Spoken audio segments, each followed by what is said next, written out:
प्रजासत्ताक दिनाच्या पूर्वसंध्येला केंद्र सरकारने पद्म पुरस्कारांची घोषणा केली आहे। देशातील सर्वोच्च नागरी पुरस्कारांपैकी एक असलेल्या पद्म पुरस्कारात पद्मविभूषण, पद्मभूषण आणि पद्मश्री या 3 पुरस्कारांचा समावेश आहे।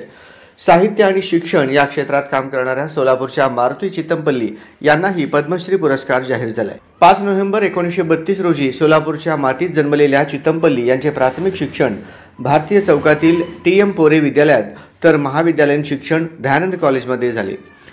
त्यांनी 36 वर्षे वनाधिकारी म्हणून सेवा बजावली। या सेवेच्या काळात व निवृत्तीच्या काळात मिळून जवळपास 65 वर्ष त्यांनी जंगल भटकंती केली।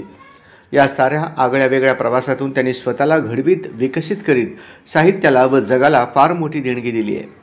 त्यांनी अत्यंत सोप्या व ओघवत्या शब्दात 20 पुस्तके लिहून साहित्य समृद्ध केले।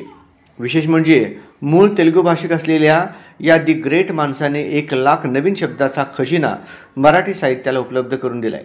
त्यांनी आयुष्यभर वने, वन्यजीव व्यवस्थापन, वन्य प्राणी व पक्षी जगताविषयी उल्लेखनीय संशोधन केलंय।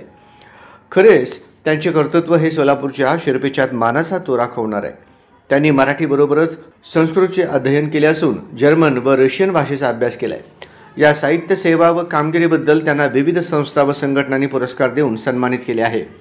आतापर्यंत त्यांनी अनेक साहित्य व अधिवेशनाचे अध्यक्षपदे भूषविले। 2006 साली सोलापुरात भरलेल्या 79व्या अखिल भारतीय मराठी साहित्य संमेलनाचे अध्यक्षपद भूषवण्याचा बहुमान चितमपल्ली यांना मिळाला होता। हे विशेष। प्रजासत्ताक दिनाच्या पूर्वसंध्येला केंद्र सरकारने पद्म पुरस्कारांची घोषणा केली आहे।